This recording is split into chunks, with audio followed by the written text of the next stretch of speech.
Welcome back everybody to Forza Horizon 4. We're getting to a new seasonal championship in my current favourite car on the game. It's a GMC Typhoon.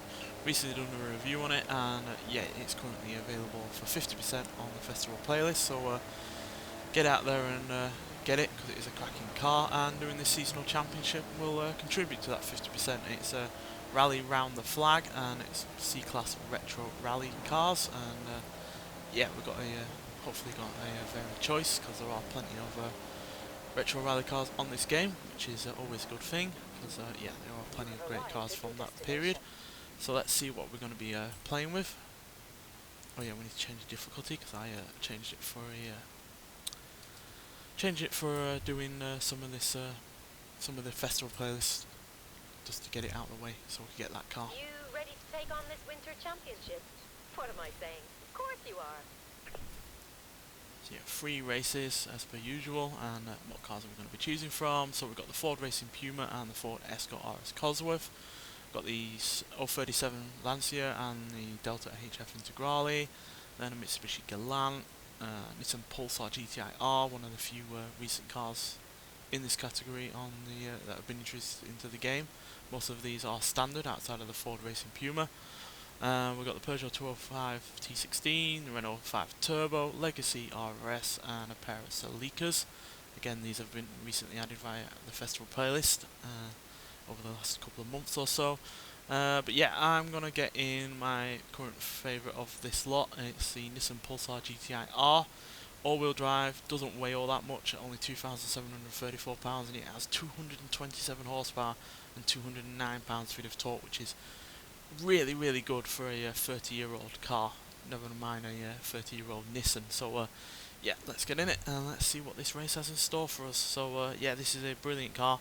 It's easily one of my favourite Nissans on the game, and easily one of my favourite additions via the festival playlist, because yeah, it's got everything going for it really. It's got the speed, acceleration, it's got the handling, it's got the off-road capability, and it's a hot hatchback to wrap it all around. So yeah, the only real problem with the car is that it is based on a I can't remember which Nissan it's based off in the UK, but yeah, it's hardly the best looking car.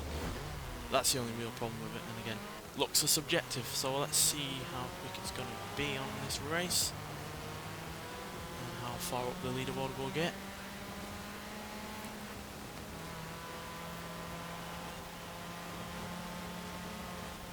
Yeah, I guess you could say this is the originator to all those all-wheel drive hot hatchbacks we've had in the past few years. You know, the Audi S1, the Mercedes A45, the Ford Focus RS. This was around a lot sooner than those. Even predates the Volkswagen Golf R32, so which again was one of the originators with all-wheel drive and big power. But this isn't the easy kind of power that the Golf has from a large engine. I'm sure it's not got quite as much horsepower or torque, but it's in a substantially smaller engine, which is obviously more economical. And at the end of the day, a hot hatchback should be able to do everything. It should be economical, it should be fast, it should be practical, it should be usable on a day-to-day basis, and yet it should also be able to tear your face off when you're going suits you, when the mood suits you really. So yeah. Because this says all-wheel drive and is based on a rally car, it's also capable of going off-road.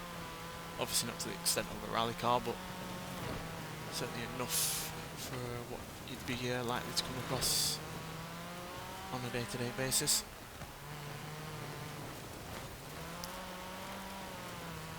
This torquey engine is helping us up this hill climb area. It is sliding around a bit because it is awfully snowy.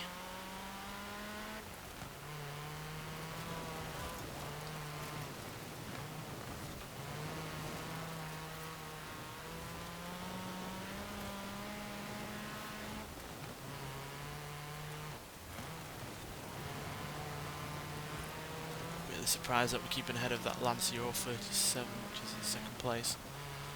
Because while that was a successful rally car, this has all-wheel drive, that only has rear-wheel drive, and this has more torque. So, yeah, which is always helpful when you're dealing with uphill sections. But now we're going downhill, so maybe that will change. do have a substantial lead, despite the fact that I did up the difficulty back to Pro after taking it down a notch to get to 50% on the playlist. Whoa! Tried to go for a clever drift there, and that was failed miserably.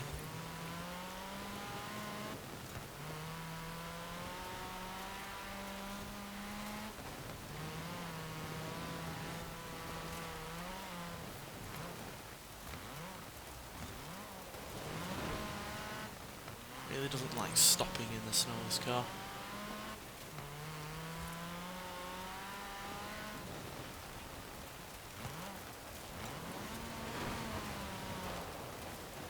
Oh, balls that up, we balls that up big time.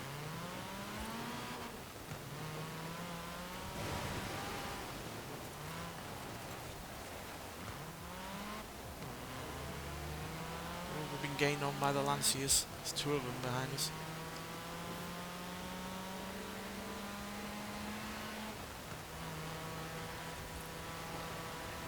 While we have the initial acceleration with the all-wheel drive and the torque, I'm pretty sure the 037 is quicker at the top end and probably better for mid-range acceleration, but we have the lead. We have a sizable enough lead to compensate for any deficiencies in acceleration. So the Nissan Pulsar there giving us the win by just under a second, which is good, and obviously gives us 20 points, giving us a healthy lead to start the championship. So yeah, let's move on to the second race. So the Nissan Pulsar there giving us a commanding lead for the first race, despite my awful driving skills. So yeah, let's see what else we can try. I think we'll go for a Celica, to be honest. It's again got about the same kind of power as a Pulsar, but a substantial, well, I say substantial, a bit more in the way of torque, but it does weigh more. But again, it's got all-wheel drive. It's from a 2-litre inline-4 turbocharged engine, so very similar. A lot of these cars do have inline-4 turbocharged engines, so there's no real difference in them. But yeah, still a cracking car in its own right, and yeah, probably a controversial opinion, but this is my favourite version of the Celica that we have on this game. I just prefer the looks, to be honest, and it has pop-up headlights, which are very hard to beat, so yeah, that's another reason. But yeah, do love it in a lot of ways, and I know there are more powerful Celicas on this game, especially the one from the 90s that is after this, but yeah, I just love it. So let's see what it can do. Hopefully we're in a bit more control with this one than the Pulsar.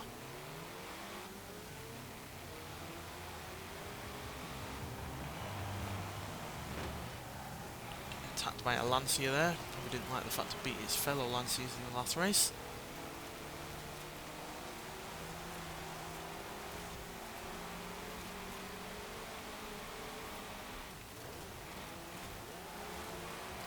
So it's got better brakes on this than the Pulsar.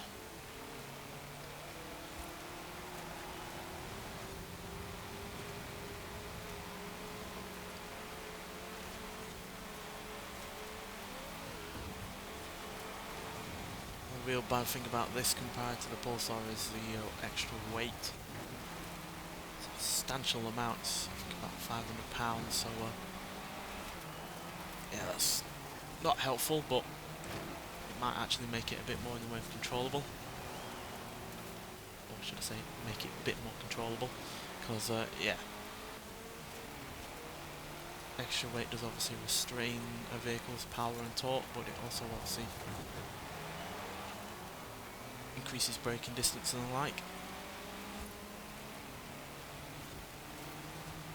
Got a pair of Lancers up front again, but this time it's a Delta and a 037 rather than a pair of 037s. At least I think it's an 030, a Delta up front, or it could be something else, can't quite tell from this distance. Just know it's not an 037.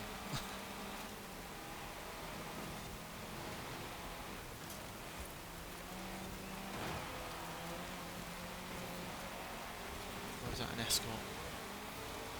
Still can't tell, I think it's an Escort. Or is it a Pulsar? Oh, it's an Escort. Yeah, Escort. Pretty successful car in its day. though we have the smaller turbocharged version on this game, like we have in every other Forza game, rather than the initial version of the Escort Cosworth RS, which had a insanely large turbo, but then a lot of turbo lag as well when you went in the right gear or at the right revs.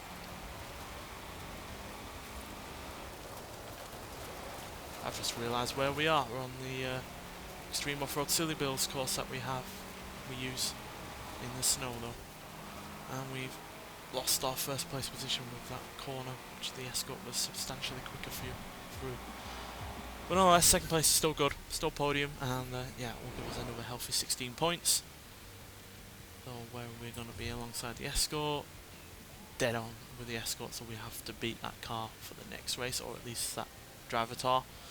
But yeah, the Celica is still pretty damn good. It's again one of my favourites from the 90s, and yeah, like I said, my favourite version of the Celica that we have on this game. But nonetheless, let's get on to the third and final race. So second place with the Celica there, not bad, but obviously could have been better. So yeah, I think we're going to have to bring out something a little bit more in terms of the big guns. But I say that, we don't have all that many that are actually quicker than the Celica, and certainly a few that are quicker than the Pulsar, which as you can see has 7.1 in the way of acceleration. I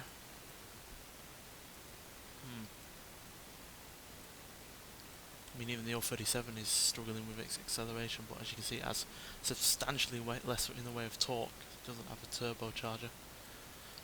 I think we're going to go for the... I wanted to go for the Renault, but then the handling isn't all that great for it being the oldest car on this game, for this series, by again a substantial margin. I think we'll go for the... We'll go for the Peugeot 205. It's only got 200 horsepower granted, but it does only weigh 2,524 pounds. This is mid-engine and all-wheel drive, so it's a little bit better in terms of its balance. And yeah, this is based on an actual rally car. It's very similar to the actual rally car it's based on, because it does have its engine still in the middle, still does have all-wheel drive, and still does have a fair old amount of horsepower, while not weighing all that much. Obviously, 200 horsepower is nowhere near as much as the Celica or the Pulsar, but it does weigh substantially less than both of those. So I'm hoping that the lack of weight and the fact it's mid-engine is going to play dividends here.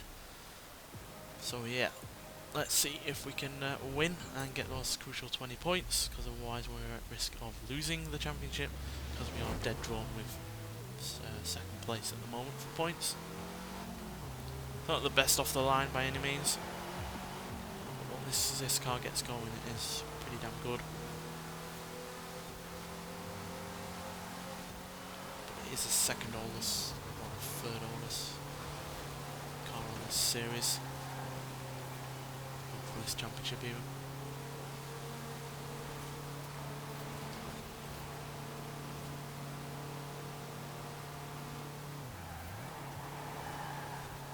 Bit of a shame that we don't really ever see the Forza Festival cars tip up on these championships. The Pulsar and the Puma are obviously part of this championship. I've used one, and obviously the other is available to use, so yeah, it's a bit of a shame that they don't seem to use them.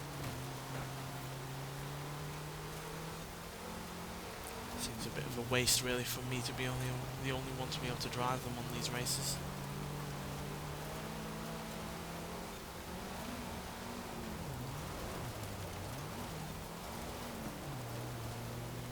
Balance on this car is shining through. Obviously the Renault 5 also has a engine in the middle, but it only has rear wheel drive, so that car can be a little bit tricky at times because of the weight balance being heavily to the rear. Me and the 037 are pretty much drawn alongside with torque and power, but I think the 037 is slightly lighter, and again, because it's not turbocharged, it's got a bit more punch at the more of the mid-range, because you know it's not dealing with a turbocharger, lagging it behind whenever you need to change gear or anything like that. But we've pulled through. The Lancia and the Renault there battling it out. Big slide, which is not helpful. The two Frenchies are in the lead,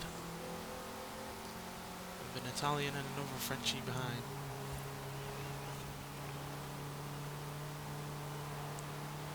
Yeah, once this car's about above 100 mile an hour, it's not the quickest of things.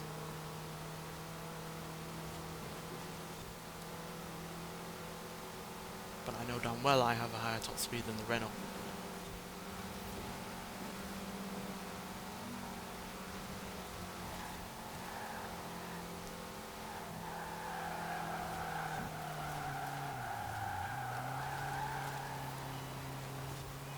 Lovely slide round that corner there.